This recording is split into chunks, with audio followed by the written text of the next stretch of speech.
Hey, South Elkhorn. Where do I even begin? No letter, sermon, or goodbye speech could ever fully encompass what you all as a church have meant to me. Your hospitality, friendship, compassion, and grace has made a lasting impact on my soul that will not be forgotten. I would like to share a recounting of my experience here. I hope you enjoy looking back as much as I have. I hate church hunting. For my first year of seminary, I had grown so tired of not being able to find a church home that I just quit. I would attend the mega churches in Chicago simply because I knew I could walk in and walk out without being talked to. I had completely forgotten what it meant to be part of a true church community. When I pulled into South Elkhorn's parking lot on Labor Day weekend of 2017, I didn't know what to expect. I had found South Elkhorn Christian Church online. The website was nice, the staff didn't seem to totally hate each other in the pictures, and so I thought you all would be the first Disciples Church that I would visit on my list of about 5.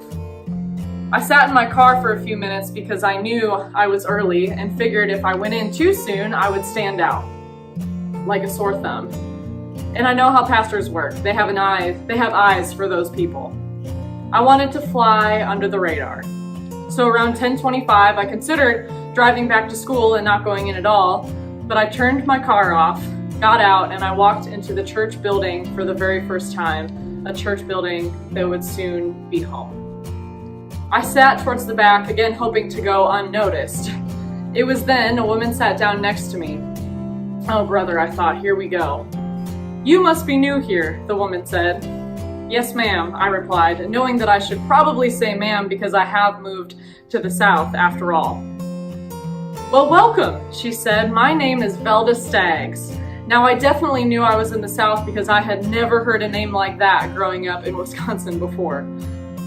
Not long after this interaction with Velda, I noticed the senior minister walking up the aisle. Please don't see me, please don't see me. He was staring right at me. After Michael introduced himself, it felt as if I had known him before. I hadn't, but he just seemed to have that kind of personality about him, and I liked that about Michael. Worship began, and for the first time in years, I sat in a church service with no judgmental thoughts. The order of worship went smoothly, the music was phenomenal, the children's sermon was unlike anything I had ever seen before, and they even practiced communion weekly. Everyone was so friendly. In fact, when the church went into their meet and greet time, the church almost seemed to erupt, and I thought to myself, what is this place? I remember going home and thinking it was too good to be true. I thought I'd give it one more week because surely they'd have a flaw that would force me to look at some other church. I went back that next Sunday only to see Bob Stewart and Jack McAllister wearing tutus during the children's sermon, and I threw my list of Disciples churches away. This was my church home. I was welcomed with open arms everywhere I went. Sunday school, praise team, and Explore South Elkhorn. I was also embraced by the staff. When I approached Michael about doing my internships here, I was nervous. I didn't want them to think I was just using them for an academic requirement. But he didn't even hesitate to find me a spot. I remember the first time I preached here. I was so nervous the week before I could hardly stand it. I was rusty and out of practice, but not in your eyes. I remember the words of Timothea after the service. If there's anyone on the path to doing what they're supposed to be doing, it's you. The encouragement and words of affirmation from everyone in the church was almost overwhelming. It reignited my passion and desire to teach and preach the gospel. What an incredible gift you have given me in that area of my life, South Elkhorn. Fast forward to this summer, Holly's on sabbatical, Michael's on vacation, and the air conditioning in the historic sanctuary decides it has no need to work in the month of July. You all became the church in that moment as I scrambled to move a funeral from the historic sanctuary to the worship center. Jerry Shepard checked on me throughout the day. Jane Estep brought me a sandwich. Music minister Chris Weiss left dinner with friends to show me how to turn on the soundboard, and all of you who showed up to Dell's funeral that day greeted me with a smile, a hug, and many words of encouragement. It was a hard summer, one that stretched me and pushed me in ways I never imagined possible. But you all showed up and constantly reminded me what it means to be part of the body of Christ.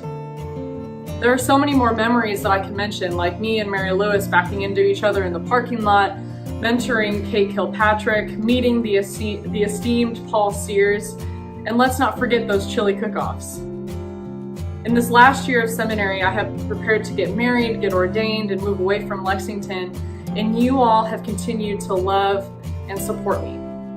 You have welcomed me into your homes as one of your own and shared your lives with me. What an honor and privilege that has been. My heart hurts to think of the day that I will no longer be the student minister at South Elkhorn Christian Church. It has been my favorite job title so far in my life. I am the pastor I am, not because of my own doing, but because of the unconditional love of God that spills out of you, South Elkhorn. South Elkhorn, you are equipped to do what you have done for me for so many others. There are seminary students and aspiring pastors who long for the kind of experience that you have given me. Never lose this ability. Never let it off your radar. This is what the church does. It builds up disciples and leaders and sends them out into the world to preach and proclaim the good news of Jesus Christ. I will grieve this goodbye, and if you need to, I encourage you to do so as well, but do not grieve for long, for there is work to be done, disciples to be built up, and pastors to be sent out. So thank you, South Elkhorn. Thank you. It has been the greatest joy of my life to serve at this church.